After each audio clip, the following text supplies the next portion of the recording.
Regular meeting number 31 will come to order. We please stand.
Councilmember Tyson, would you please lead us in the pledge?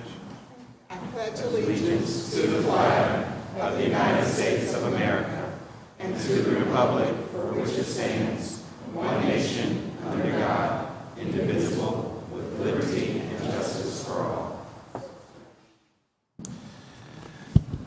This afternoon, we are pleased and appreciative to be joined by Bishop Hezekiah Martin from Southfield Baptist Missionary Church to deliver our opening prayer. Bishop, welcome back to council. Good evening. Let us bow. Gracious God, it is once again that we thank you for allowing us to be in your presence. We ask that you, as we invoke your presence in this place, that you would give us a spirit of peace, a spirit of hope.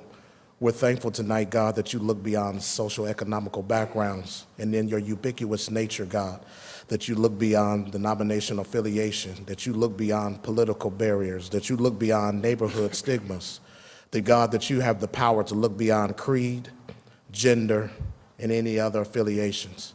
Thank you, God, for your grace and mercy. But God, as we invoke your presence in this chamber, we ask that you will speak to the city leadership, that God, that you will give them the wisdom and direction to keep us and remind us of the blessing of diversity, that no matter what color, creed, nor size, that we are all your children. And we ask this in Jesus' name, the name above all other names. Amen. Amen. Thank you. Clerk, please call the roll. Brown, Page, Remy, Stenziano, Tyson, President Harden. Any person who takes any actions to obstruct or interfere with the conduct of tonight's meeting may be charged with disturbing a lawful meeting pursuant to Columbus City Code 2317.12. Any person who enters those areas of city council chambers reserved for city officials or invited guests may be charged with criminal trespass pursuant to Columbus City Code 2311.21. Can I get a motion to dispense with the reading of the journal? Please call the roll. Brown, Page, Remy, Stenziano, Tyson, President Harden. This week's communications received by the city clerk's office are listed on the agenda and will be published in the city bulletin. Are there any other communications to be read into the record? Not at this time.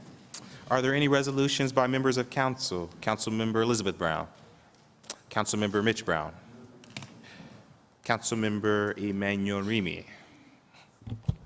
Yes, thank you very much, President Harden. Just one moment, please, as I gather myself.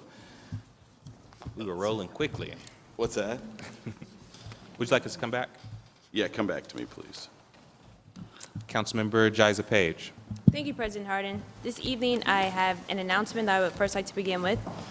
City Council will be hosting our housing and eviction workshop this Wednesday, June 13th at 5 p.m.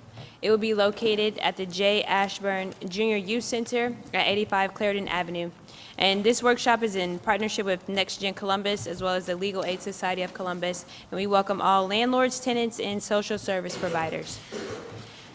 And this evening, I have Resolution 0180X-2018, and I would like to call Tom Beck, Newsboy Committee Chair and Charity Newsies Past President, as well as Chuck, Charity Newsies Public Relations and Outreach Committee Chair, to the podium to accept this honor.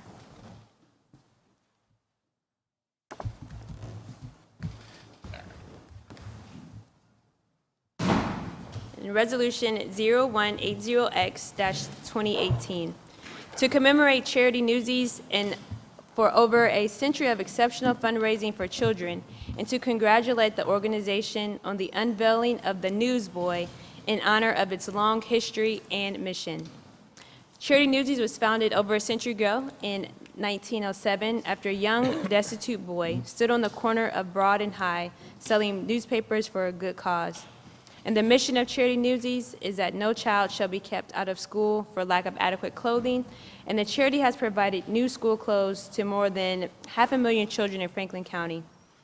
And this Friday, June 15th, Charity Newsies will commemorate its long history of clothing children with the unveiling of the Newsboy, a life-size bronze statue that will reside where their mission began, located at 12 East Broad Street.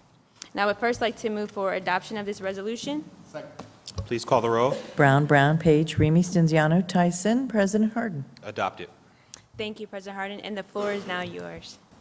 I'd like to thank you, Paige, and the entire council. As most everybody in here knows, that we have been clothing children for 110 years, going on 111. And the last 10 years, we've averaged over 12,000 children with brand new clothing. You've got to sell a lot of papers on paper sale day to clothe that many, each one costing $150. So what we are about to see happen is, with the Newsboy being a gift to Columbus and the residents of Franklin County for their unusual relationship with our organization, we have a new day that we can hopefully raise more funds for our cause of clothing children. Newsboy Day could be both a fun day and a fund day, reaching all of the businesses and organizations that would want to do something and give a portion of that to the clothing fund of the Charity Newsies. I thank all of you very much, and if it can happen anywhere, it'll happen in Columbus, Ohio, the city that never stops giving. Thank you. Thank you so much. Are there any additional comments from my colleagues? And there are a few of you here, if you would just like to briefly introduce yourself. Go ahead and learn the songs. Okay. You're calling on an old man and trying to remember off a lot. Co-chair, I think I can speak loud enough, but I'll get behind here. Co-chairman of the committee, Chuck Rundio the fourth. The current drive chairman for this coming year, Mike Burrell. One of the original Newsies of 1907. Past president, John McFarland. Another past president and active, very active Newsie, Pat Elgin. And the whole leader of this committee for the past year. He was a Charity Newsie president for 2017, and without his undying and 100% belief in what this statue can mean and what it will do as a story of Columbus, our latest past president, Tony Perez. Well, thank you all for joining us this evening and for work that you do. I have shared this story before, but I was one of those 500,000 children that you clothed about 20 years ago. And I just know the impact that it had on my family, and I am so appreciative for the work that you continue to do throughout Central Ohio. And congratulations. Thank you.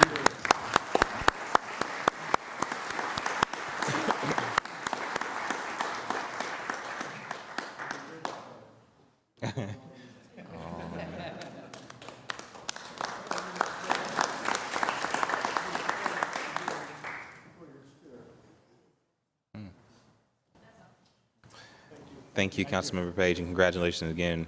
Councilmember Remy? Thank you very much, Council President Harden. I'm excited to invite representatives from Transport Workers Union Local 208 and the Central Ohio Transit Authority to come to the podium as I introduce Resolution 0187X 2018 to reaffirm Columbus City Council's commitment to transportation workers in a world-class transportation system. The City of Columbus is committed to providing all Columbus residents access to reliable, efficient, convenient, and above all, safe public transportation options. The City of Columbus, CODA, Columbus City Schools, and other large institutions employ thousands of bus operators and mechanics, providing middle-class jobs to workers across our region. We recognize the important role bus operators, mechanics, and other personnel play in providing vital transportation services and assistance to thousands of residents traveling each day to work, school, medical appointments, and other important destinations. Full-time employment as a commercial driver, transit, or school bus driver in similar positions has provided and continues to provide living wages and benefits for blue-collar workers that help create and sustain middle-class families. The City of Columbus, as part of its winning proposal in the Smart City Challenge, is committed to utilizing data and technology to address critical problems in Columbus, including the lack of economic opportunity for many residents through enhanced mobility via our public transit system. We believe Columbus can be a national leader in building collaborative, data-focused systems and training the workforce for newly created transportation, logistics, maintenance, and operations jobs, while we also maintain existing and future middle-class bus operator and maintenance jobs. Now, therefore, be it resolved by the Council of the City of Columbus that we will continue to working with CODA, Transport Workers Union Local 208, our municipal labor force, and all partner agencies in the Smart Columbus effort to improve our local public transportation system by investing in training and employment opportunities based on the understanding that smart technology is designed to uplift people and workers, not replace them.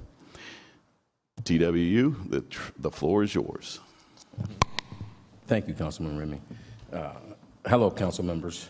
Thank you for allowing me to speak this evening. My name is Andrew Jordan. I'm the president of Transport Workers Union, Local 208, which represents 650 bus operators and 120 maintenance workers. I am here to request that the City Council support the resolution of TW Local 208 on an important matter, which is autonomous or driverless vehicles. We are not opposed to advanced technology, and we understand the position of those who advocate for driverless vehicles as a means of increasing access to transit options for seniors and members of the disability community. However, displacing workers is not a solution for the safe public transit system in Columbus. As a bus operator for 15.5 years, I can tell you that incorporating new technologies into our work isn't new. For example, CODA buses have added features that make automated stop announcements and provide turn-by-turn route directions. But when the automatic bus stop annunciator technology was first implemented, for example, it identified bus stops incorrectly for half of the route. Without the operator to make verbal announcements, passengers did not know what stop they were at. Similarly, we question the capacity of driverless vehicles to compete with the service provided by transit vehicles operated by human beings. We also question the proposed safety of this technology and caution against trading human error for computer error. Driverless technology has a potential to drastically and rapidly change the public transit industry. It is incumbent upon government and transportation authorities to ensure, as they consider introducing driverless vehicles to public transit systems, that both workers' jobs and public safety are protected. We have heard industry associations say our concerns for drivers losing their jobs are overblown. We have been told that full automatic vehicles are decades away. In the interim, drivers will still be needed. Therefore, we shouldn't worry. Well, in the Smart City Challenge application, the City of Columbus wrote that a major benefit of fully autonomous vehicles is the reduction in costs achieved by eliminating the operator and all onboard equipment necessary for human operation. This seems pretty clear to us. Buses will operate without drivers. While CODA and other transit authorities and municipalities may see short-term financial benefits from displacing drivers, policymakers must consider the negative economic impact of drivers left without jobs and the integral role drivers play in keeping the public transit safe. Local 208 slogan has been, "A bus is nothing without us," and will still believe that. Each day, the operators transport millions of passengers from place to place, but operators do so much more than make the bus move. We help seniors, the physically challenged, moms with strollers exit the bus. We ensure we secure vehicles, wheelchairs, provide route transfers and information, and give directions. A driverless bus cannot do that. Bus operators also watch out for and report and sometimes prevent criminal activities. We are the eyes and ears both on the bus and along the route, helping to protect our communities by alerting law enforcement when we see problems. I don't see how a driverless bus could do that either. For all of these reasons, we believe bus operators should remain on the bus. Even if they are not performing their traditional role of driving the bus, there needs to be to ensure everyone's safety. As a Smart City Challenge winner, Columbus can serve as a model for how to introduce smart transportation technology in a manner that ensures the protection of both jobs and public safety. But it is essential that workers are involved in this process. Too often, employers make changes in the workplace, including implementing technology without seeking input from workers. Almost inevitable, these changes negatively impact workers and the communities they serve. We appreciate the time and hope you support the resolution.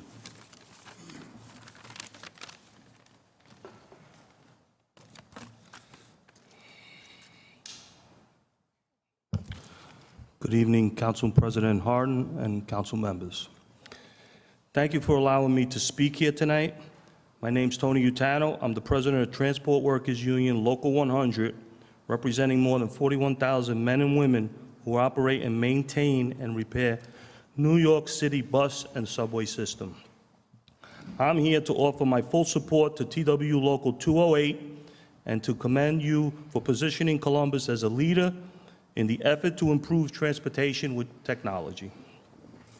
I like to think that I know a little bit about transportation and leadership. I've been working in public mass transit for 39 years, and I've been elected union official in different capacities for 37 of those years.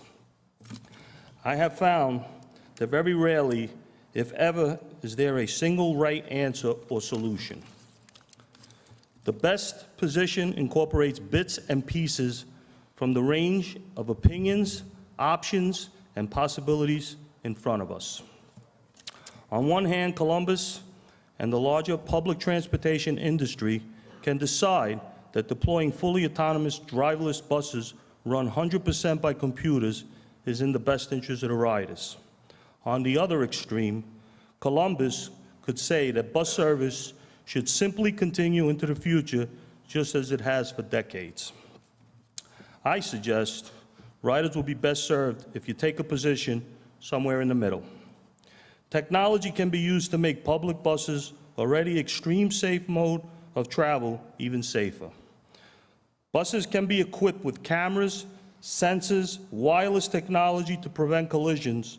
This technology can warn bus operators of pedestrian, bicyclists, and vehicles near the front side or the rear side of the bus. It essentially can eliminate the so-called blind spots bus operators contend with every day. Technology can even automatically activate the brakes to prevent the collision that it calculates is likely to happen. But there are critical safety gaps that only human bus operators can fill. No matter how advanced technology becomes, there simply are things that a computer-driven bus with an empty bus operator seat will never be able to do. God forbid there's a terrorist attack, a natural disaster, or some other emergency. Will a computer recognize a police officer that is waving the bus through a red light or directing it to an unprogrammed location to pick up people who need to be evacuated and taken to the hospital? Will a computer know the difference between a police officer giving nonverbal instructions at an intersection or a lunatic directing traffic who should be ignored? Will a computer or an empty seat be able to keep riders calm and follow emergency instructions? Will it be able to administer CPR or spot a lost child? Will it be able to look into the child's eyes and tell her that everything will be okay? What if the communication systems are knocked out or there is a computer glitch? Will an empty seat know not to drive down a street full of fire and smoke? Technology isn't perfect. It never will be. Humans are not perfect. They never will be. We need both in everyday life and on-board buses. Thank you.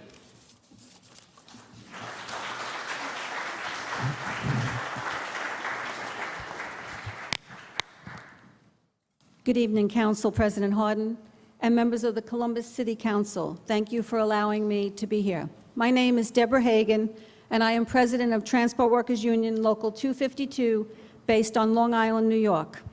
Local 252 represents 4,300 plus hardworking members who operate and maintain both transit and school buses that serve numerous Long Island communities. We know how difficult a job it is to operate a bus, whether it's full of children headed to or from school or adults getting to and from work.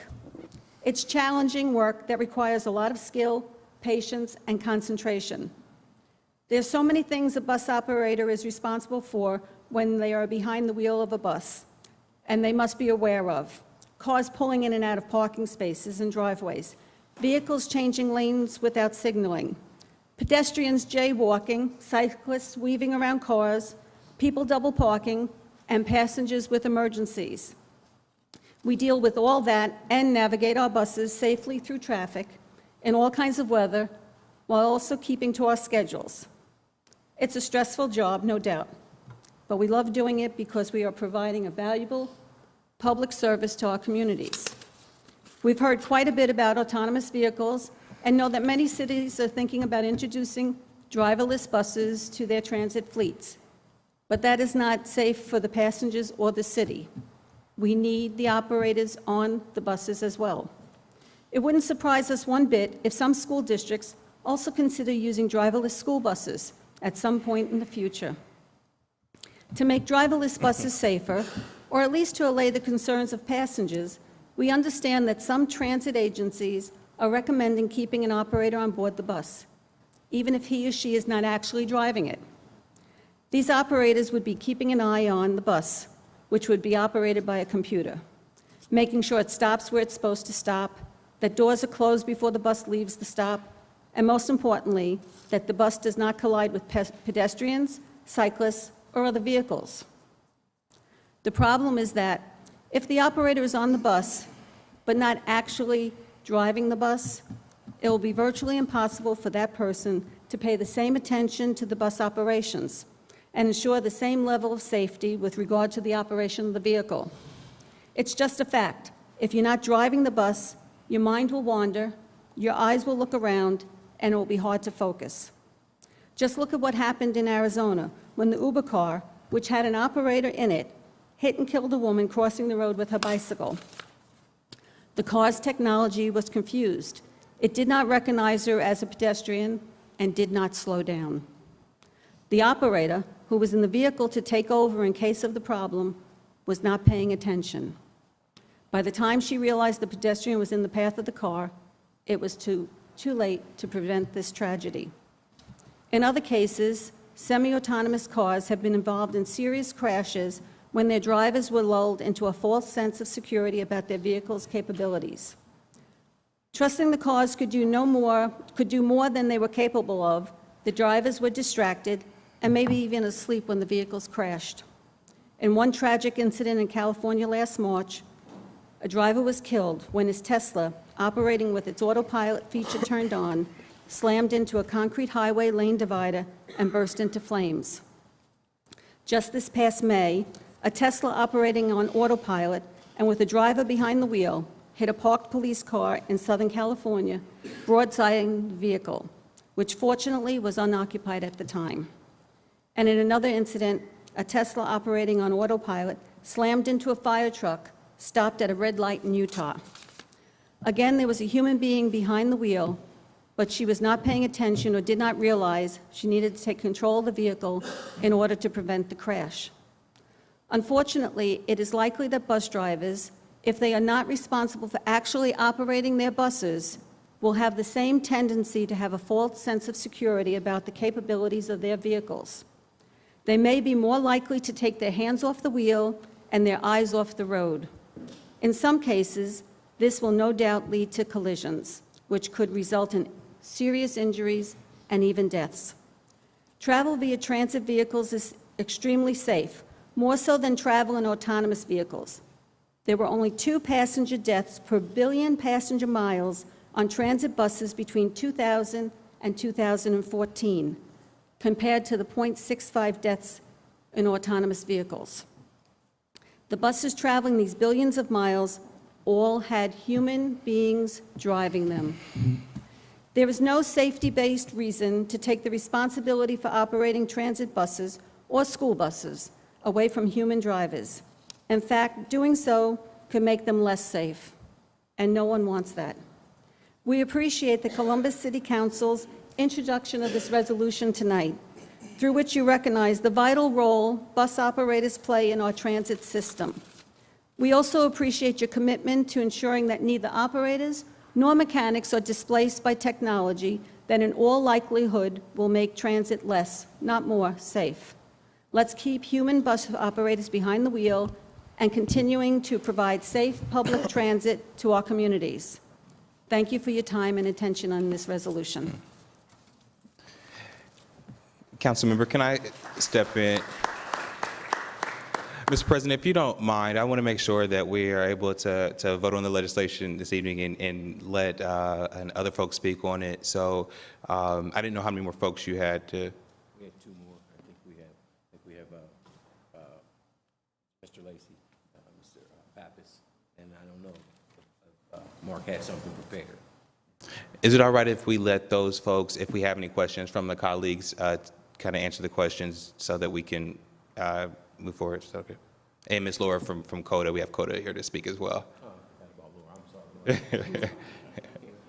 Yes, thank you. Thank you, Council President Harden, Councilmember Ramey, members of City Council. And really, I'll be quick because my colleagues just said all of these very salient and really honestly truthful points about our workforce. And we couldn't be at CODA more pleased that the city, Smart Columbus, the partners of Smart Columbus really put a spotlight on public transportation and our workforce and brought us in. As we look forward to the future, buses, our employees are vital to this conversation. And thank you for letting us also sit down and work with you on this important resolution. So our workforce is critical to CODA. We've had a pretty amazing year. We've launched the first bus rapid transit, CMAX. We just launched downtown CPass. We also did an entire transit system redesign. We couldn't have done that without our bus operators, our vehicle maintenance, our customer service. I mean, it's the people on the ground meeting our customers face to face. That's the difference. That's what's critical here. So CODA's commitment is we want to grow as the future of transportation grows with our workforce. We're committed to a culture of innovation, but providing those tools to our employees and also bringing in new workforce. So I just wrap up by saying we had a wonderful graduation ceremony last week with a class of vehicle maintenance interns or an apprenticeship program. And we want to grow that part of our workforce along with our bus operators and others. We hope we can take that program, replicate it. We always need new people joining our team. It's very important to us. So with that, again, we're just really on board with this collaboration and commitment to our workforce and making this future of our transportation in our city the best and world-class that it can be. Thank you. Thank you.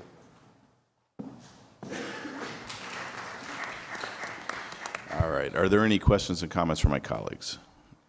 Thank you, Councilman Remy, for sponsoring this resolution this evening, and I'm glad that CODA is here and speaking positively about the commitment that CODA is making in regards to making sure that the workforce is going to continue to be pretty much the way it is today, as well as it will continue to grow, as you just mentioned.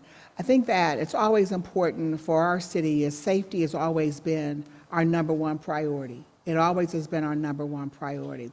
And just recognizing the importance of the drivers, as they have certainly stated in their comments about safety, to make sure that individuals who are getting on a bus feel as though they're going to be safe. They're going to get to their destination without any harm. I also appreciate the work, how they help the Columbus Police and Fire to look out for any situations that may be happening in our community, that they can always be able to provide that information to our public force or public safety forces, because safety is always key. Jobs also is important to the city as we continue to move forward with economic development, and we're constantly talking about Columbus being a middle class city to make sure everyone gets to the middle class. We recognize the fact that most of the individuals who are standing and who are in this audience, who happen to be us bus drivers and mechanics, are also within the middle class. And so we don't want to make, what we don't want to happen is our community, because we are as a community focused on everybody getting to the middle class, that we make sure that individuals, that we still have these middle class jobs. Because what we don't want to see that happen, that we see families moving backwards as opposed to moving forward.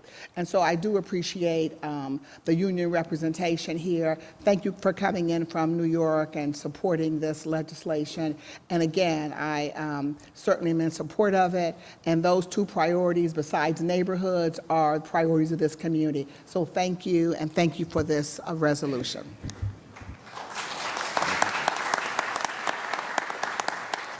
Councilmember Brown. Thank you so much, Councilmember Tyson, for those comments, and I would co-sign that, if you will, and just appreciate the hearing from folks that came in from out of town, because I do think that's something that's very important, is to learn from other cities and other workers and our brothers and sisters in labor, as we're seeing cities all over the country look at this.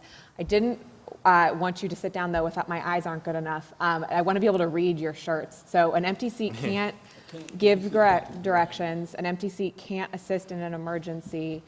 An empty seat can't spot a lost child. Okay, thank you. Thank you for being here today and representing the voice of workers. Oh, go ahead. Councilmember Page. Chair Remy and President Harden, I just really quickly want to, again, thank you all for coming down, and also acknowledge, I believe your international president is with us this evening. He just left. Take a flight. Okay. President of Local 100, Tony Utano, is here, and we do have our executive vice president somewhere back there. But yeah. Okay, I just wanted to recognize him for also flying in and to show his support for the work that you're doing here in Columbus. Thank you. Council President Harden. Councilman Remy, thank you again for your leadership on this effort. What I think is the most exciting thing about this resolution, here in Columbus, we have this thing called the Columbus Way, where we stress radical collaboration. And what we have in this resolution is folks coming together, both management and labor, both the city and the private sector, saying that, speaking in one unison, in one voice, that our workers are important, that the middle class in Columbus is important, that yes, technology is coming, but we should use technology to enhance the quality of life for our residents, not replace it. And I think that that's a good conversation to have.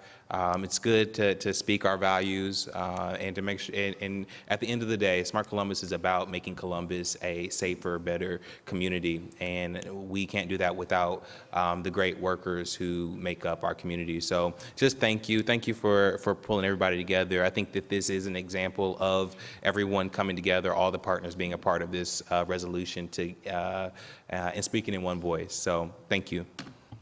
Thank you very much, Council President Harden. If you wouldn't mind, before I move for adoption, if you could just introduce yourselves quickly, I'd appreciate it. Excuse me, John Lacey, President, Franklin County Chapter, AFOS Randolph Institute.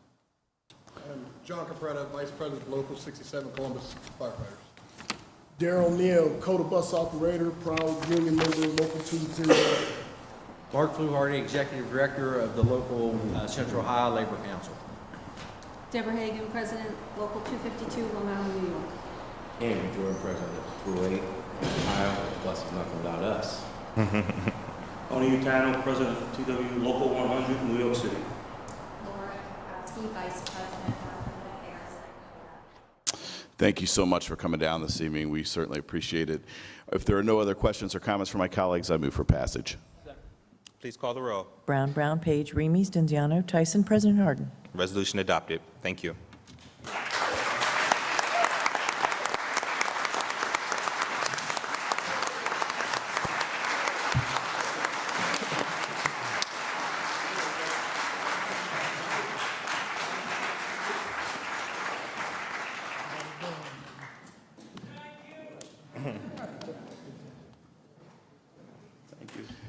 And that's all I have this evening, Council President Harden. Thank you, Councilmember Remy. President Pro Tem Stenziano. Thank you, President Harden. Tonight I have two announcements. The first is 5:30 on the 14th. We will be having our second hearing on short-term rental at Schiller Community Center in German Village. We had a great discussion and a lot of feedback, and look forward to the public participating again on this 14th at 5:30. A second announcement is recognizing Friday as June 15th, World Elder Abuse Awareness Day. I'd like to remind financial professionals and everyone in the City of Columbus to be on the lookout for the red flags of suspected financial abuse of seniors, including potential abuse by those overseeing their financial matters. It's very important for everyone to choose the right person to be trusted with their decision-making powers and to not make the decision lightly. In many cases, a trusted family member or friend can be called upon to fill this role. It's important to remember that criminals often do target our seniors for financial exploitation because they may be isolated from family, caregivers, or other support networks. I encourage older residents to know there are resources available to help, and it's important for those of us in our communities to understand the red flags that may indicate that a person is being financially abused. Adult protective services are provided by the Franklin County Office on Aging, and for those who are or in danger of being mistreated or neglected or unable to protect themselves. If you believe that an adult age 60 or older has suffered abuse, neglect, or exploitation, you can contact the Aging Adult Protective Services by phone at 614-525-4348. Thank you, President Harden. That's all I have this evening. Thank you, President Pro Tem. Councilmember Tyson. Thank you, Councilmember Tyson. I have one resolution this evening, and I'm very, very, very excited about it.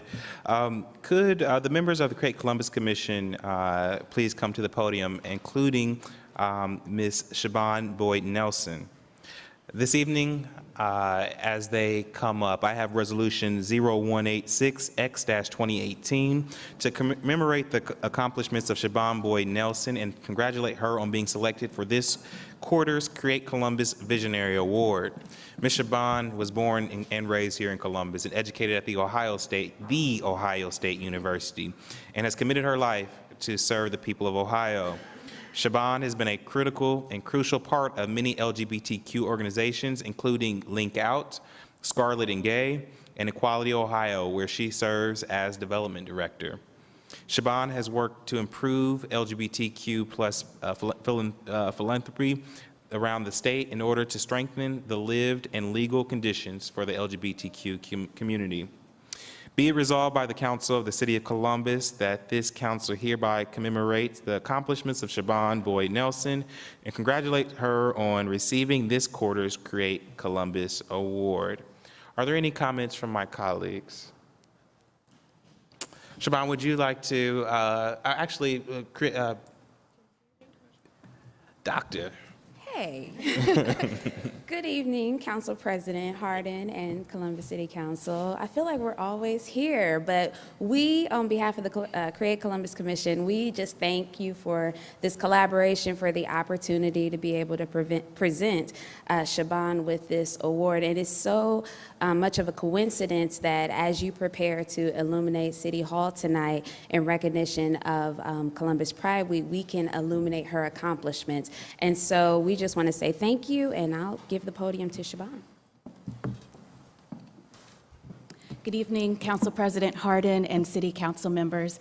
It is such a honor and privilege to be before you here this evening accepting this reward from the Create Columbus Commission. As someone who grew up in the city of Columbus, taking advantage of Columbus Recreation and Parks activities, volunteering at our library, volunteering right outside City Hall here for the Columbus 5K.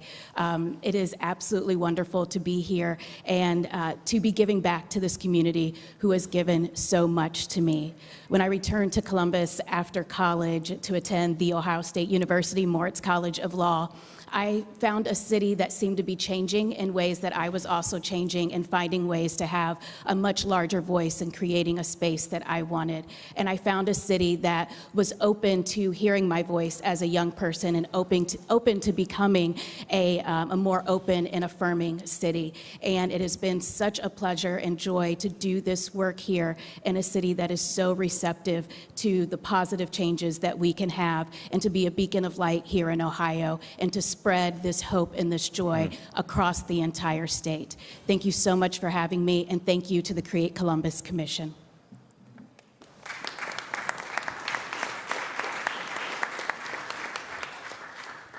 Siobhan, you are so worthy of this recognition, and I see and understand why the Create Columbus Commission supported you as this quarter's Visionary Award. You certainly are leading the light and lighting the path for a more inclusive city. And so as we celebrate Pride this month, I'm so excited that you are a recipient. If there are no further comments, I move for adoption. Please call the roll. Brown, Brown, Page, Remy, Stenziano, Tyson, President Harden. Resolution adopted.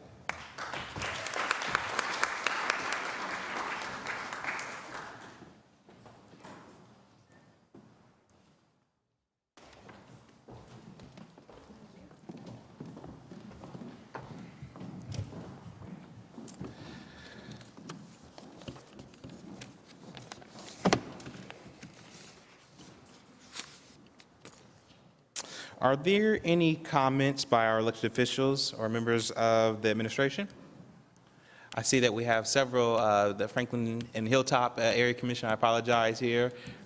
Judge Barrows, I see, is here from the court system. And is that Lyndon?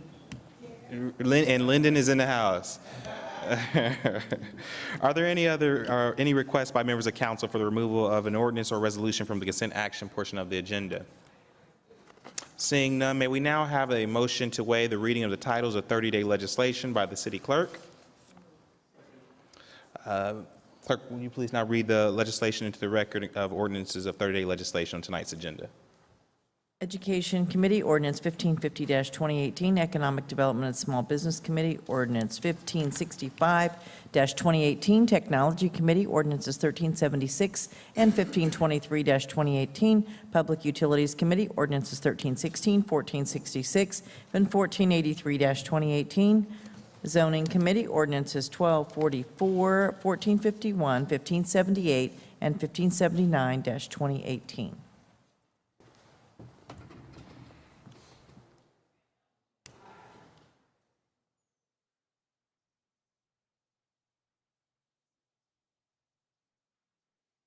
You can continue, and then we'll call. Will clerk call the roll, please? I apologize. Brown, Brown, Page, Remy, Stenziano, Tyson, President Harden. Thank you. We have one speaker on the consent agenda, and that's Ms. Angela Williams. Is Ms. Angela here? Ms. Angela, welcome to council. I think you were speaking on Ordinance 1466 in the public utilities. You can come down.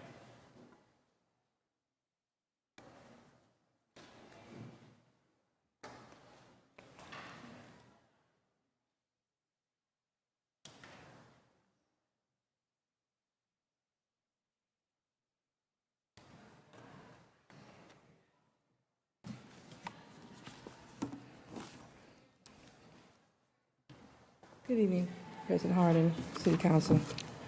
As the President have asked me 1632, some things comes across my desk where I have to say, okay, got to deal with this. But today, I'm speaking today to voice the union's concerns regarding the subcontracting out of the job classification of meter reading. I am only going to address a few of the items that the union needs more information about. And I just want to make it clear that it's a concern of ours. It's not like we're going to fight you on, it's something that gets a red flag. The union received information about the duration of this project, but we received two different time frames, one for 2 years and another for 6 years. Our concern is this time frame involving integrating the subcontracting employees into working with the employees or what? Is this time frame includes how many residence houses are completed due to weather conditions? Number 3 is why are employees training the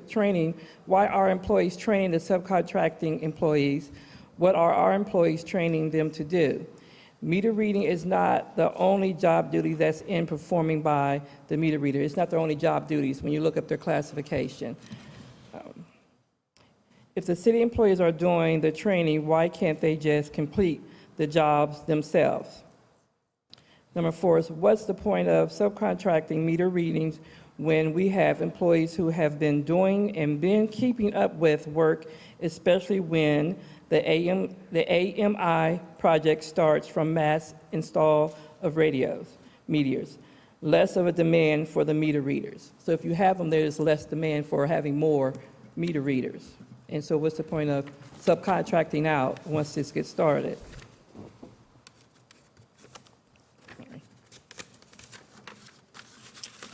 And also the question we have is how many subcontracting people does the city plan to hire? Again, the union would like an opportunity for some of these questions to be addressed before a final decision is made.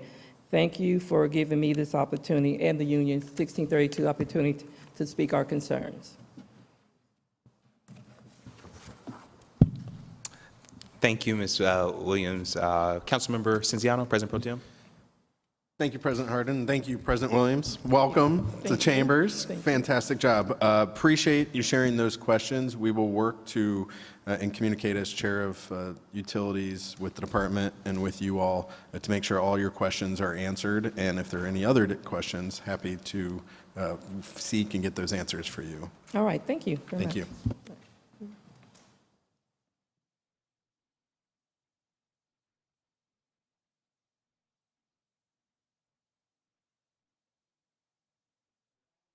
The following ordinances appear on the agenda as consent action. Will the clerk now read those ordinance numbers into the record? Resolutions of expression 0182X-2018, 0185X-2018. Finance Committee, ordinances 1251, 1252, 1303, 1346, 1408, 1419, and 1476-2018.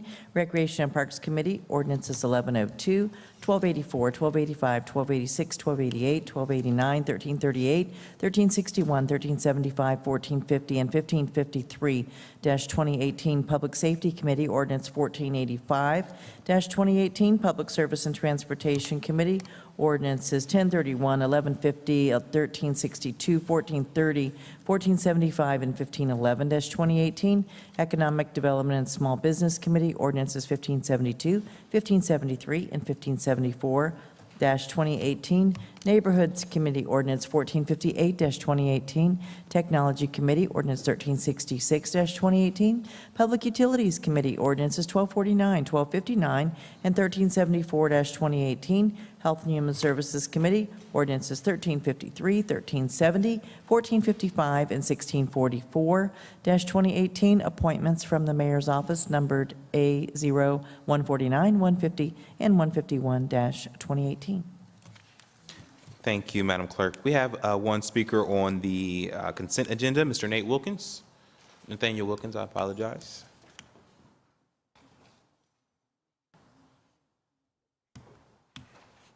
Mr. Wilkins is here to speak on ordinance 1458.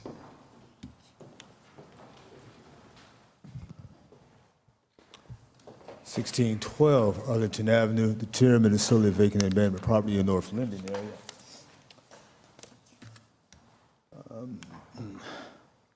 I'm speaking in favor of 1458, 2018. I would just like to see more money of up to probably $1.2 million, $379,000. I just want to know what stands for NSP, and I guess it has down here for the Neighborhood Design Center and the Community Master Plan.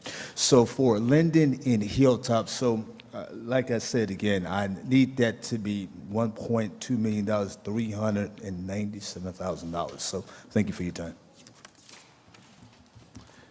Thank you, Ms. Wilkins. Director, definition NSP, please. Thank you, President Harden. Neighborhood Stabilization Program. It is a federal grant program that we administer. And just a little bit about this piece of this ordinance.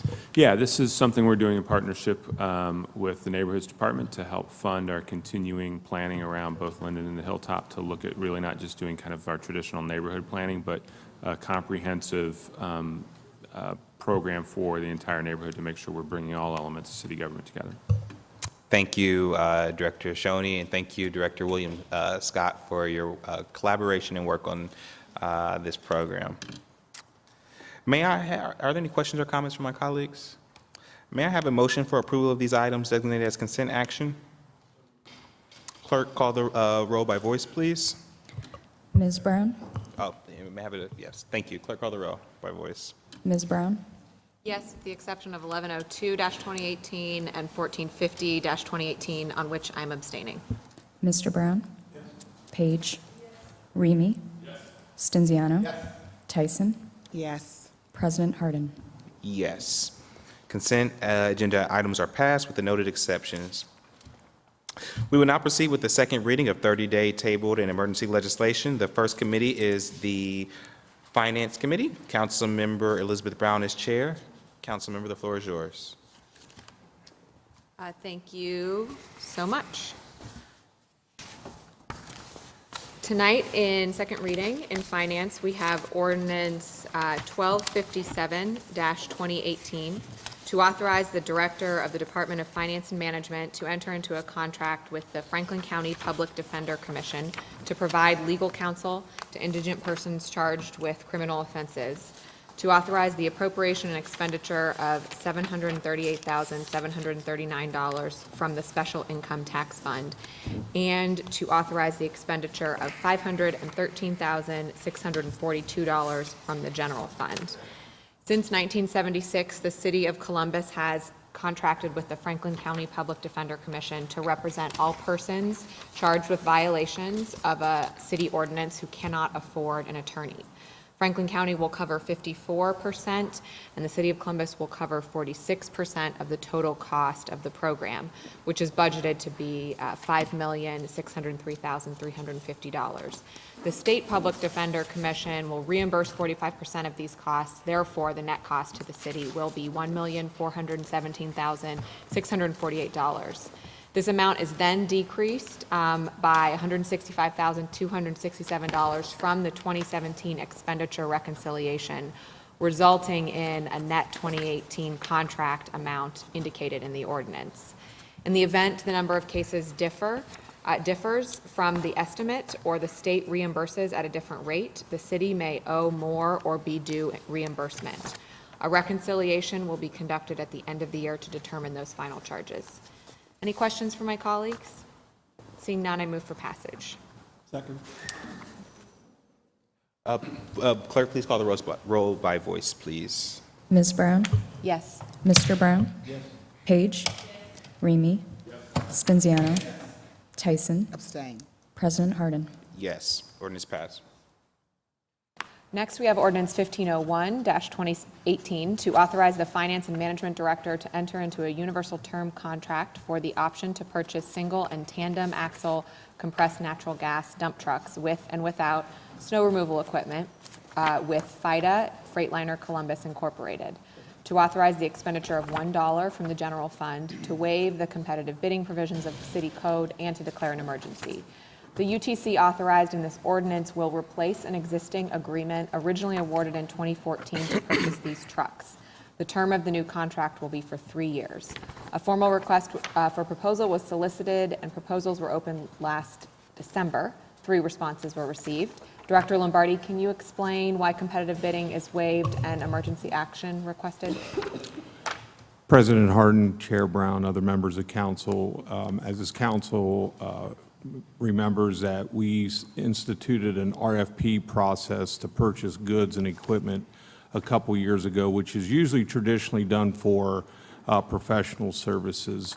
Last year, this council passed a code change that allowed RFPs to be used to purchase goods and equipment on a case-by-case basis. This bid happened to go out before that code change was made, so we do have to waive competitive bidding for this bid because it was out before the code allowed for that process. An emergency designation is being requested so that we can get the trucks ordered and on the streets for our departments. Great. Thank you. Any questions from my colleagues? Seeing none, I move for passage. Second. Clerk, please call the roll. Brown, Page, Remy, Stenziano, Tyson, President Harden. Pass. Thank you. May I move to Recreation and Parks Please. Committee? Okay, I have 3 ordinances in this committee. Ordinance 1339-2018 to authorize the Director of Recreation and Parks to enter into contract with Gutnick Construction for the renovation of the Indian Mound Community Center, to authorize the expenditure of $7,948,500 with a contingency of $551,500 for a total of $8,500,000 from the Recreation and Parks Voted Bond Fund, and to declare an emergency. This ordinance, this is very exciting. It represents a substantial investment in the renovation and expansion of the Indian Mound Community Center. This is necessary to accommodate the growing needs of the surrounding community in the far south. This project is a part of the city's ongoing commitment to expanding opportunities and services through the Rec and Parks Master Plan. Department staff and a design consultant created a plan for this expansion based on public meetings and ongoing feedback from residents about how the facility can best meet their community's needs. Proposals for this project were advertised and the department received 3 submissions. After review, it was determined that Gutnick Construction was the lowest and most responsive bidder. I have a pretty picture here of some rendering, but I am actually going to flash that quickly on the screen, and then Director Collins, turn it over to you because I know this project represents a exciting and substantial investment by your department of time and resources. Would you like to add anything? Thank you, Chair Brown, Council President Pro Tem, members of council. This is an exciting time when anytime we get a chance to go out into our neighborhoods and advance the cause of our master plan. As you just said, our 2014 adopted master plan identified growing neighborhoods, including the South Scioto neighborhood, and the need to update some of our existing infrastructure. The existing building is 10,000 square feet, so it's a small space with a large and growing neighborhood. When we're completed with the renovation, we'll have around 32,000 square feet of programming space, including a renovated gymnasium, new multipurpose space, classrooms, a new fitness room, as well as the other amenities that are traditional in our centers, game rooms, craft arts, those types of spaces. So we're really excited about it and ready to get moving on the construction this summer. We anticipate to be completed through construction by the end of summer and early fall next year. Thank you. Any questions from my colleagues? Seeing none, I move for passage. Please call the roll. Brown, Page, Remy, Stenziano, Tyson, President Harden. Passed.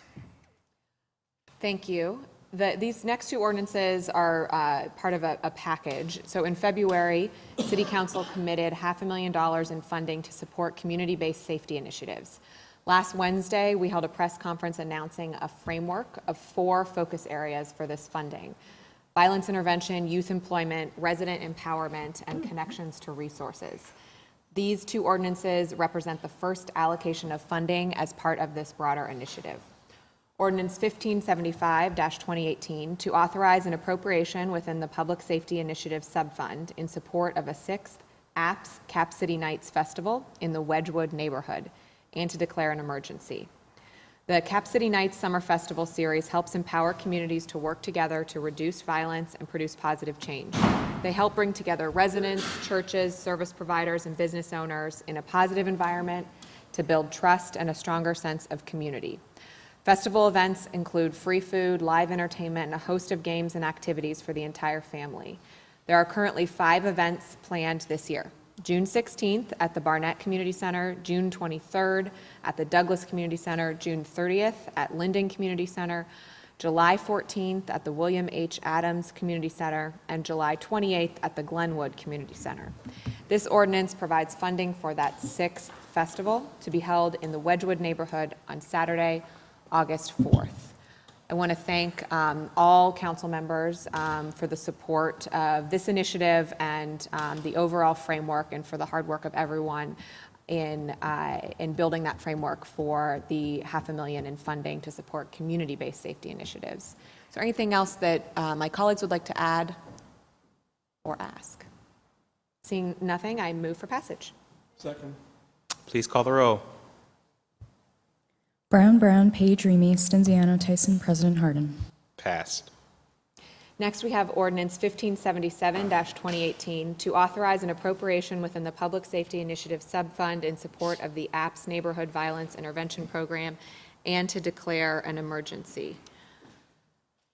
The Applications for Purpose, Pride, and Success program was created in 2011 with the goal of reducing crime and violence in the lives of Columbus youth and young adults through proven prevention and intervention strategies.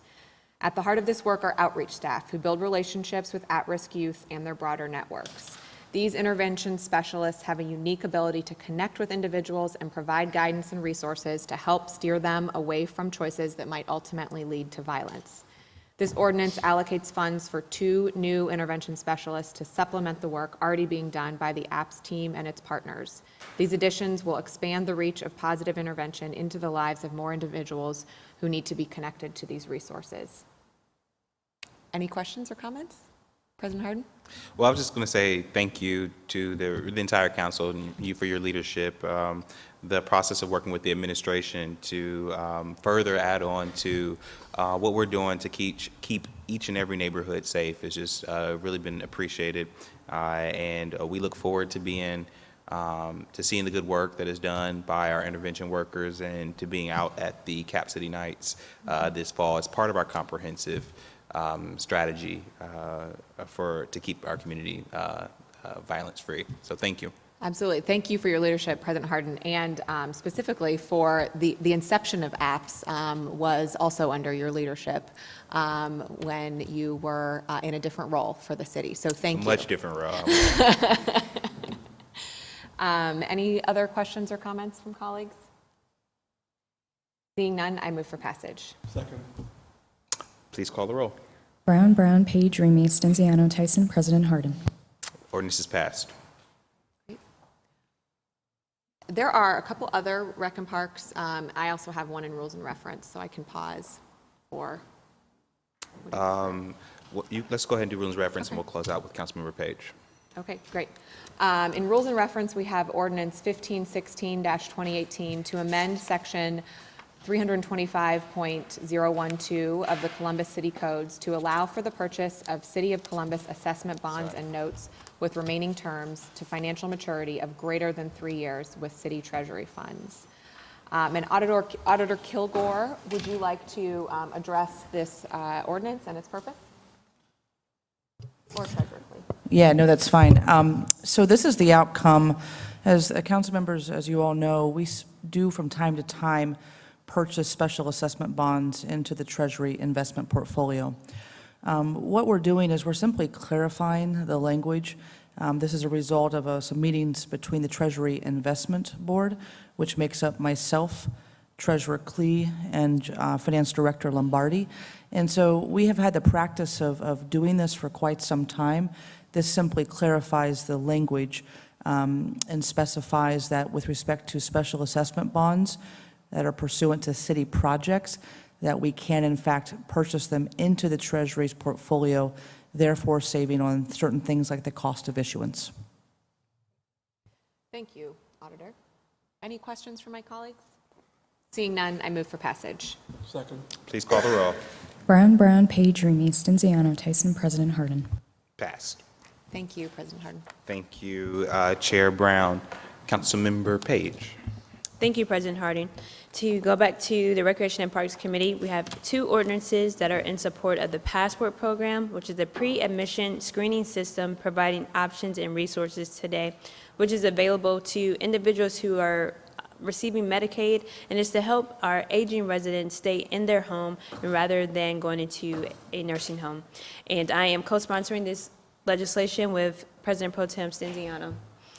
Ordinance 1512-2018 to authorize an appropriation in the amount of $81,100,000 from the unappropriated balance of the Recreation and Parks Grant Fund to the Recreation and Parks Department to provide home care and assisted living services to older adults in connection with the pre-admission screening system providing options and resources today, Medicaid waiver program in Central Ohio, and to declare an emergency.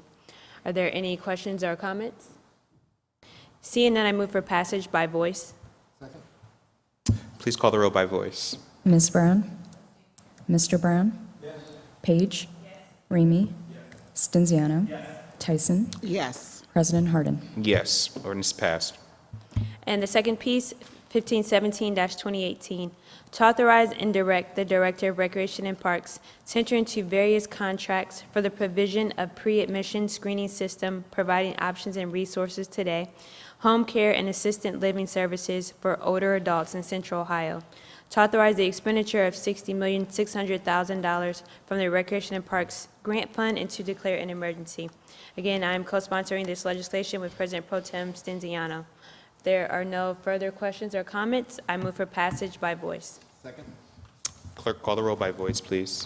Ms. Brown? Mr. Brown? Yes. Page? Yes. Remy? Yes. Stenziano? Yes.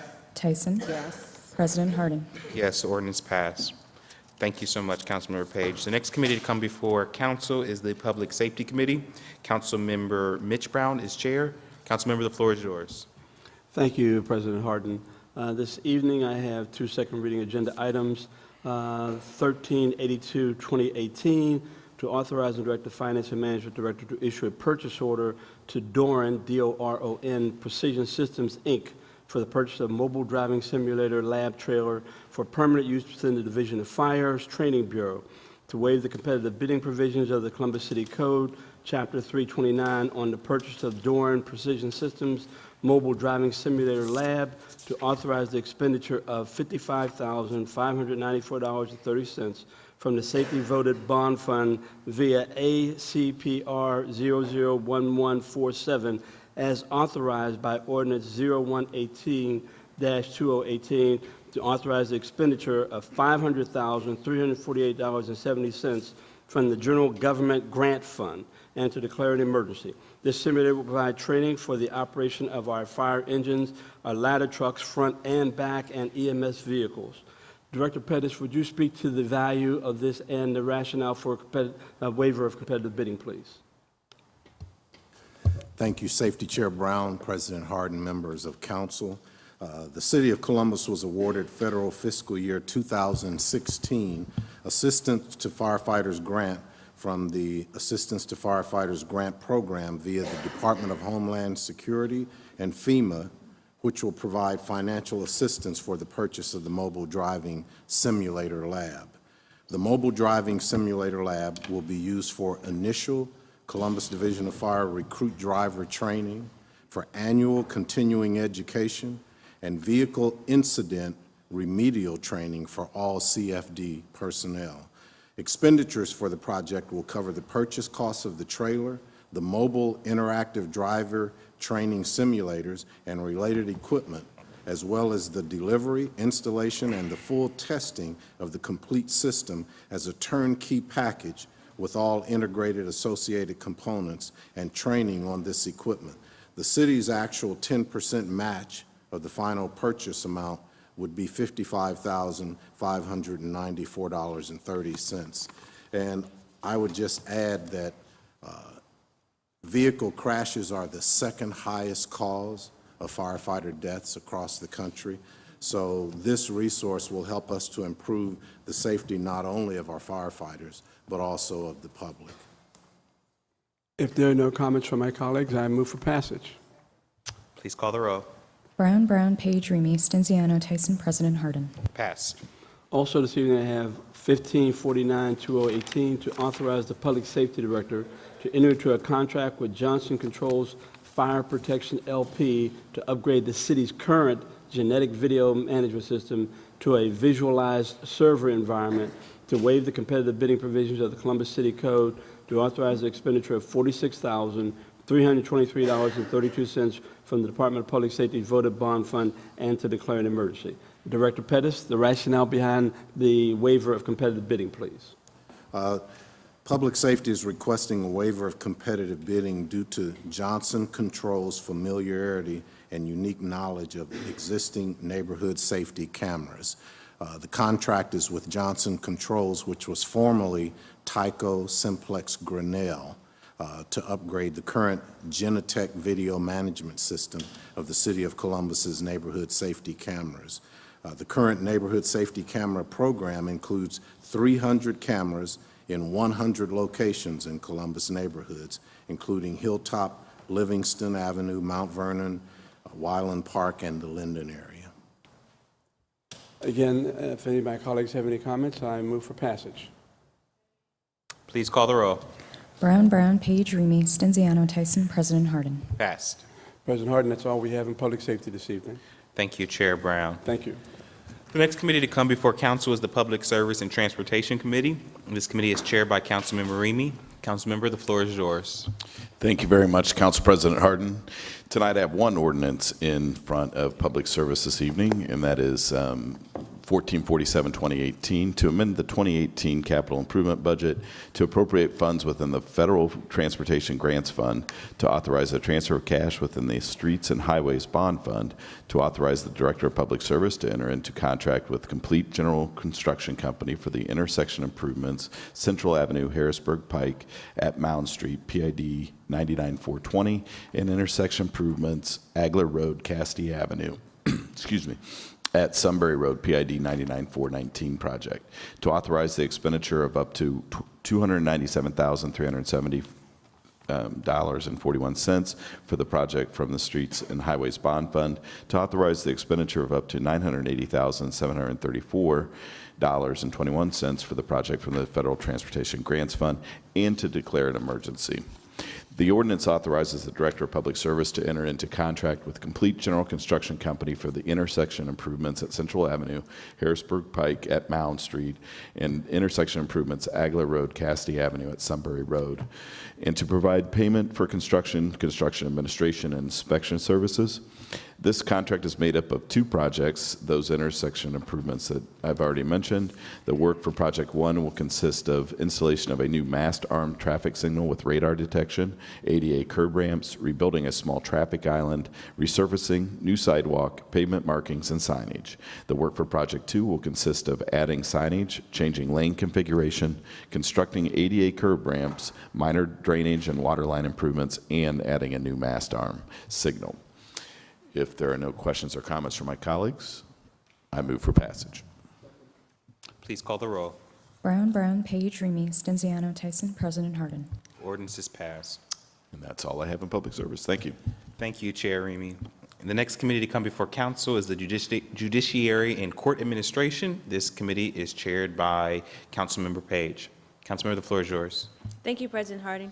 This evening we have Ordinance 1515-2018 to authorize and direct the administrative and presiding judge of the Franklin County Municipal Court to enter into contract with Courtview Justice System Incorporated to authorize the expenditure of up to $105,590 from the Specialized Docket Fund to create an interface between Courtview and the OCSS system and provide for maintenance and setup, to waive the competitive bidding provisions of the Columbus City Codes, and to declare an emergency. Judge Barrows is with us from the court. Do you have any additional comments? Council President Harden, Chair Page, members of council, thank you very much for the opportunity to speak briefly on this. We have Courtview.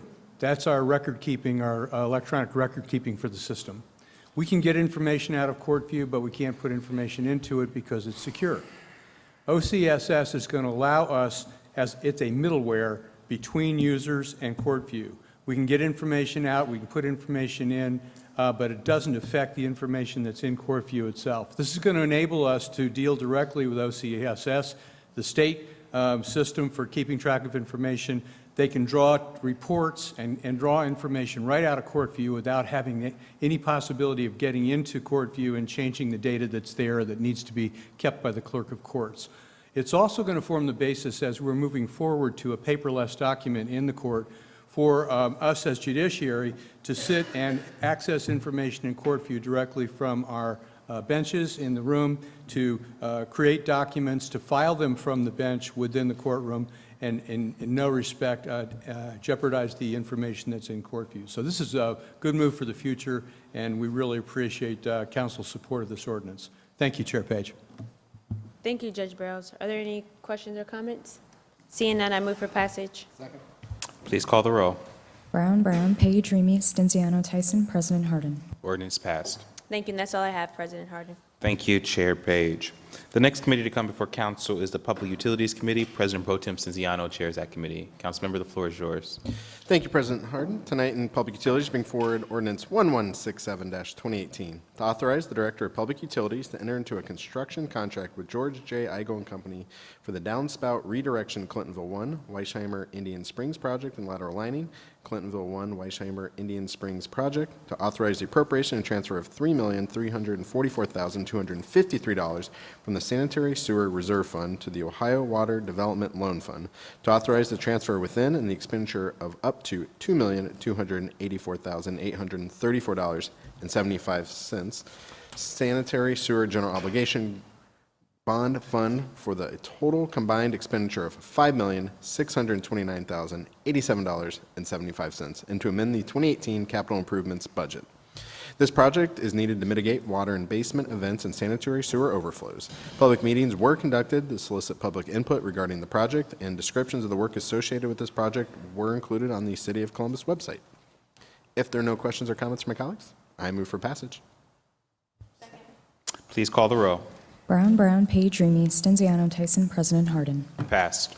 And the last ordinance we have in Public Utilities is Ordinance 1372-2018 to authorize the Director of Public Utilities to enter a planned modification of the Professional Engineering Services Agreement with Stantec Consulting Services for the Hap Creamian Water Plant UV Disinfection Project. For the Division of Water, to authorize a transfer and expenditure of up to $2,043,200 within the Water General Obligation Bond Fund, and to authorize an amendment to the 2018 capital improvements budget. This project will install UV disinfection technology at the Hap Creamian Water Plant. UV disinfection provides a multi-barrier treatment operation by inactivating chlorine-resistant microorganisms and other harmful pathogens, thereby improving public health protection. As we all agree, providing a safe and reliable water supply is essential to the development and growth of our city. If there are no questions or comments from my colleagues, I move for passage. Second. Please call the row. Brown, Page, Remy, Stenziano, Tyson, President Harden. Thank you, President Harden. That's all we have in my committees this evening. Thank you, Chair Stenziano. The final committee to come before council is the Health and Human Services Committee. Councilmember Tyson is chair. Councilmember, the floor is yours. Thank you. The first ordinance I have is Ordinance 1470-2018. Is to authorize the establishment of an Empress Petty Cash Operating Fund for Columbus Public Health's farmers markets to be held this summer, to authorize a transfer within the Health Operating Fund, to authorize the expenditure of $7,500, total at $2,500 at each per market, and to declare an emergency. Columbus Public Health is hosting 3 farmers markets in 2018. The markets will be held in July 26th, August 2nd, and August the 9th at our public health facility. And again, this ordinance establishes this petty cash operating fund in the amount of $7,500 for these 3 markets.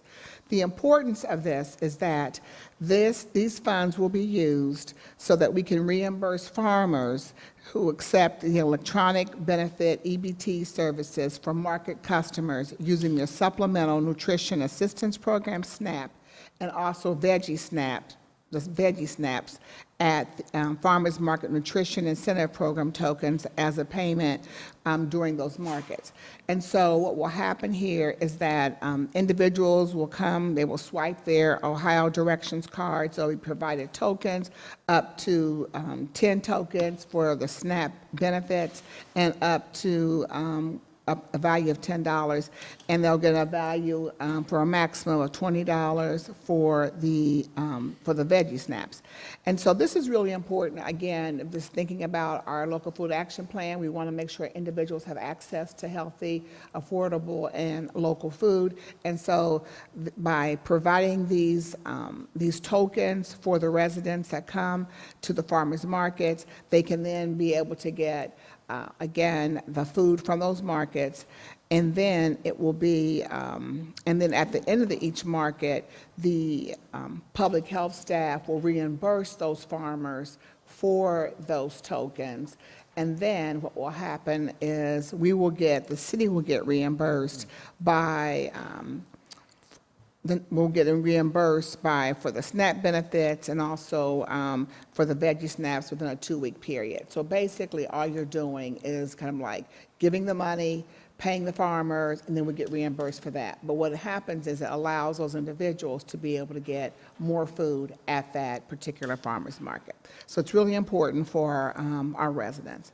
If there's no questions or comments, I move for passage. Please call the roll.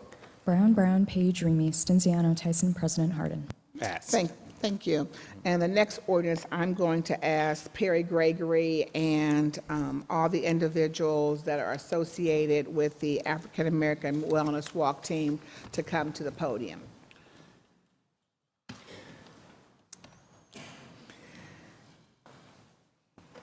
And thank you for your patience in being here today. Hey, we had to be patient, you know. This ordinance, I know, and the reason I'm saying that, because I know that the executive director, Chad Anderson, was here earlier. I think he had 3 of his children with him, and then he had to leave to take them home. So that's why I'm saying thank you for your indulgence, and thank you, Mr. Perry, Mr. Gregory, for being here. This legislation is ordinance number 1518-2018 to authorize Columbus City Council to enter into a grant agreement with the African American Male Wellness Walk Initiative in support of the 2018 walk, and to authorize an appropriation and expenditure within the Neighborhood Initiative Subfund. This ordinance will grant this agreement with the African American Male Wellness Walk Initiative in support of in 2018 to support the walk, which is scheduled for August the 11th of 2018. The walk is currently in its 15th year and will have an estimated participation of 25,000 individuals in Central Ohio and over 50,000 individuals nationally. This initiative is dedicated to changing the health disparities among African American men by encouraging them to know their numbers through health screenings, get moving through their increased physical activity and exercise, and to visit the doctor annually. This initiative has partnered with The Ohio State University to collect and analyze data from the event for future research targeted for further improving health and wellness in our community. Also, the programming at this event includes a Kids Stay Well initiative that provides free health screenings to youth, and we had over 1,000 in 2016, and interactive activities covering nutrition, exercise, and safety education. There's also quarterly education and life services workshops are also held throughout the year, which cover such topics as mental wellness, fatherhood, infant mortality, and financial literacy, amongst other topics. The Wellness Walk is a culmination of these efforts through the year, not only empower African American men, but address the needs of the entire family. This is currently the largest African American event focused in Central Ohio. So the initiative expects to increase the number of completed health assessments to 1,200, and for participation numbers, again, to reach between 25,000 and 30,000 people in 2018. Councilmember Brown, do you want to say anything at this moment? Sure. Thank you so much, Councilmember Tyson. I just want to say how proud I am to be a part of a council that supports you. And what's so remarkable about the event, not just its size, which is pretty amazing that we have the largest event here, but also the number of partnerships that you bring together, because that doesn't happen overnight. I know that's a lot of work day in and day out, the 364 days of the year that the Wellness Walk doesn't take place. And those partnerships are how you're able to have the impact that you do with 12, I understand 1,200 assessments this year and 25,000 people. So thank you for that hard work, and we're just really proud to be able to support it. Thank you. Thank you, Mr. Gregory. Okay. On behalf of our founder, John Gregory, who is currently hospitalized as he's practicing with what he preaches on, going to the doctor to get preventable screening. So we would just like to say thank you for being a partner with us over the past 15 years. We know that the work that we have done in Central Ohio and saving Black men's lives could not have been done without the partnership with you, but also, as you stated, Mrs. Brown, the partners that we have across Central Ohio, which include our medical partners, our mental health agencies, our Columbus Public School systems, our financial institutions. So we have put a great input into the city with the support of you guys. So we just wanted to say thank you, and we really value the partnership that we have with the council. Now, can you state again the date again, the time, et cetera? Yes. So this year's walk, which is our 15th annual walk, in which we are going green, it will be held on August 11th at Nationwide Children's Hospital, which is Livingston Park. The screenings start at 7 a.m. and the walk starts at 9:30 a.m. We have a kids walk, and we have lots of fun activities that we will be doing that day. And we are excited that the City of Columbus will be bringing out their passion team. I know last year it was estimated that you guys had brought about over 500 individuals. So we know, we look forward to you guys pushing that number to 1,000 this year. Thank you. Any other comments?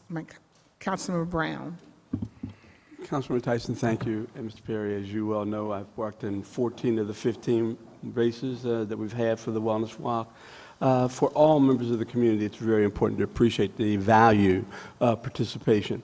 It gives you an opportunity to have free circumstances where you can have diabetes testing, as well as hypertension testing. All those things are made available, folks, at the African American Wellness Walk. And it's really, really special, especially for African American males. So I look forward to seeing you as always. Take care. And pass that along to John. I definitely will. I'm sorry, Councilman Remy. Thank you very much, Councilmember Tyson. I'm excited to do my first walk this year, and I know you have an event coming up on Thursday night, the Cooking with Dads. I'm hoping I can make it by. I know it's a crazy night, but looking forward to. I just think it's exciting, all the events that you have leading up to it as well, and thank you for your involvement and keeping everybody aware of these issues as we lead up to the event on August 11th. Thank you. And I would just like to note, although the walk is called the walk, we have changed the name into the African American Male Wellness Initiative, because we do focus more on just a walk. And so throughout the year, we have educational workshops that focus on mental health, financial empowerment. We also have a Men of Standard mentoring program, which focuses on mentoring young African American males. So we just wanted that to be known that it is an initiative, and we continue to look to do more and great things. All right, can you also just have everyone introduce themselves? And certainly I think that you want to share about the event that's coming up soon. I'm Narahari Luke. I'm the vendor coordinator and outreach coordinator for the African American Male Wellness Walk. Thank you. And mention that. And the event we got coming up is the Cooking with Dads event. That's going to be this Thursday from 6 to 8 p.m. It's going to be at Marion Franklin Recreation Center. So we're excited about that event. And then later this month, we also have an event. It's called Let's Talks, and it's actually a National HIV Testing Day. That's June the 27th, and we will all be there as well. And that's at the Lincoln Cafe. Thank you so much. And we're very excited about that event, especially as we know that the numbers continue to increase in the African American community, especially for our young African American males. So any education and testing that education and testing that can be done to prevent our African American males from continuing to engage in sexual behavior that puts them at risk for HIV and AIDS. We want to make sure that we are doing everything possible to provide them with the education. So I thank you for the work that you're doing in this regard. Thank you. Good evening. I'm Bill Green. I'm the leader of the Men of Standard mentoring program for our young men. Thomas Gunn. I work with help with the marketing team as well as the parking and everything else. Howard Boyd, new to the team, engagement coach. And go ahead. But I do want to say, in particular to you, Mrs. Tyson, we really appreciate the support that you provided us yesterday and our Dropout Recovery School, the Academy for Urban Scholars graduation. I know that you even stayed and stuck around, and I know that touched a lot of people. And I was just going. We got one more. He's new and he's hiding. Good evening. My name is Adam Duncan, and also, as Perry mentioned, new to the team. I'm the new project manager for the African American Male Wellness Initiative. Mr. Gregory, I want to make a couple comments about yesterday, but one, I want to certainly let your dad know that we are certainly praying for him for a speedy recovery. I was hopeful that he would not get out of the hospital to come down here tonight to kind of come and talk about why this is so important, that he is definitely listening to the advice of his physicians, and we do wish him a speedy recovery. I also want to give, again, accolades to the team from the Academy of Urban Scholars. I was absolutely moved yesterday. When I drove up to East High School and saw the number of individuals that were standing in line outside of East High School, pretty much almost to Long Street, to get into the building, to see their family member, friend, graduate with a high school diploma, not a GED, but a high school diploma. And then to come into the building and to see all the family members that were there, and then to watch the young people, parade in and to go onto the stage and to realize that it was 137 graduates. I think there were about 17 or 19 that were over the age of 22. But to be able to see these young people that came to this academy because they knew that there were people there that would be providing all the resources that they needed to move forward. It was a pretty amazing sight to behold. And I really do appreciate the work of the Academy. I am thankful to, I know Mr. Green, his father was the keynote speaker. It was a privilege to meet your mother.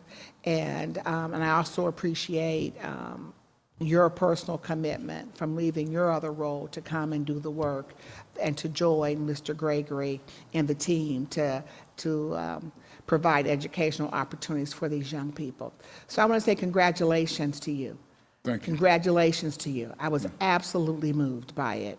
And it was the largest class ever that graduated. It was the 7th graduating class, if I'm not mistaken. And so, again, congratulations to you. A special kudos to your dad and your mom and for starting the school and bringing the right team together to help our young people to move forward.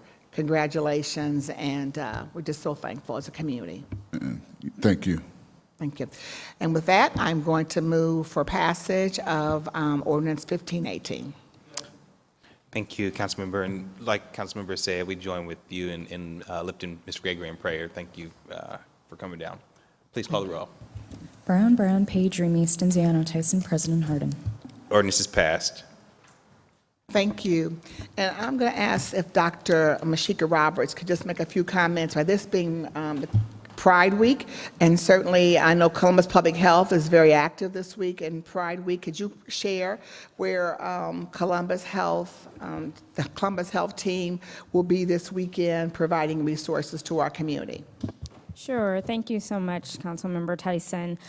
This is Pride Week. It's Pride Month, and we're excited about all the festivities going on in our community. We will start the activities out this Friday evening with efforts at Community Pride and testing there. We'll continue that on for Saturday at Stonewall Pride's event, where we'll be doing both education and some testing. And then we'll continue that on into Sunday at Baton Rouge, where we'll also be doing more testing and education. So we take the health of everyone very seriously. But in this month, we like to focus our attention on the LGBTQ population and meeting them where they are. And so we will be out and about, making ourselves known and making sure people understand about the services that we not only offer at Columbus Public Health, but that we also offer at different festivities and activities in town. Thank you, Dr. Roberts. That's all I have on my committee this evening. Thank you, Chair Tyson. Seeing no further business before council, may I get a motion to adjourn? Please call the roll. Brown, Page, Remy, Stenziano, Tyson, President Harden. Council meeting is adjourned. We will move to the zoning committee momentarily. Regular meeting number 32 will now come to order. Please call the roll. Brown, Page, Remy, Stenziano, Tyson, President Harden. Can I get a motion to dispense with the reading of the journal? Please call the roll.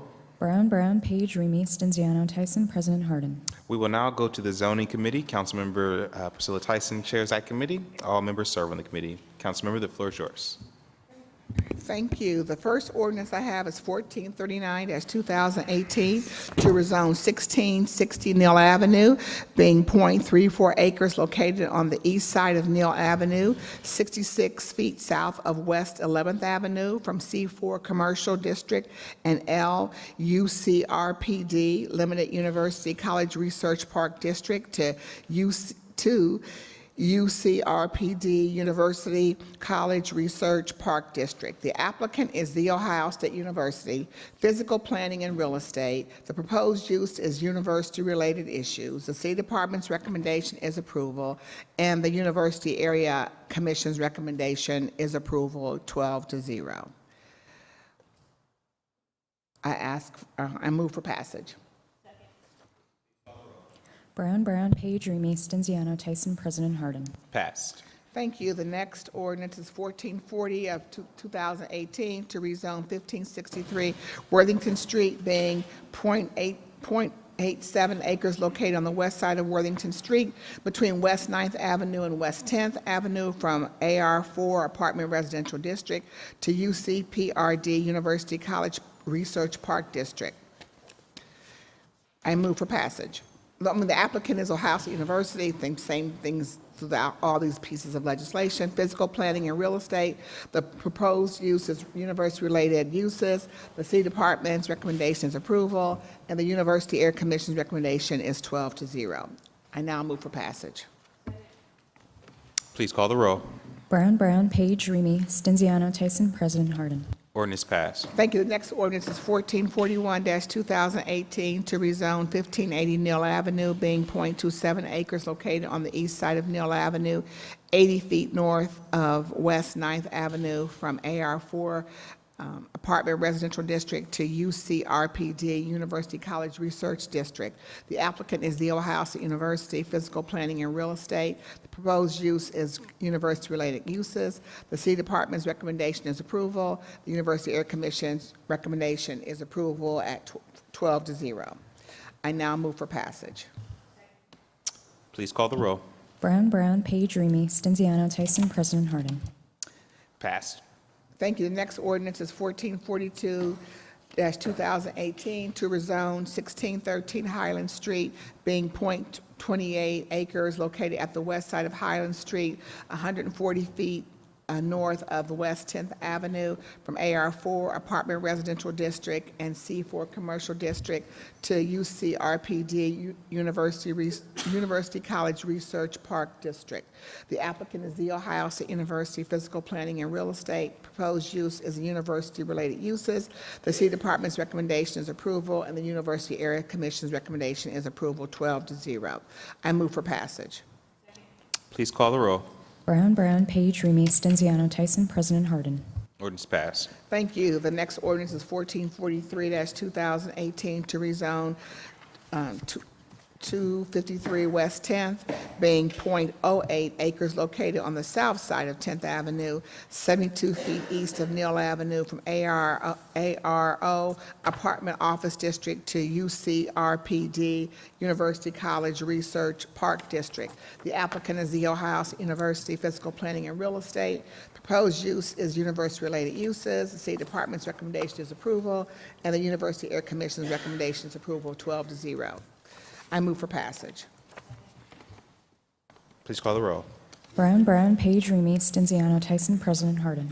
Ordinance passed. Thank you. And the final ordinance in zoning this evening is 1444-2018 to rezone 248 West 9th Avenue, being .08 acres located on the north side of West 9th Avenue, 102 feet east of Neal Avenue from AR4 Apartment Residential District to UCPRD University College Research Park District. The applicant is the Ohio State University Physical Planning and Real Estate. Proposed use is university-related uses. The City Department's recommendation is approval, and the University Area Commission's recommendation is approval 12-0. I move for passage. Please call the roll. Brown, Page, Remy, Stenziano, Tyson, President Harden. Ordinance passed. Thank you. That's all I have in zoning this evening. Thank you. Seeing no more before us, can I get a motion to adjourn this meeting? So moved.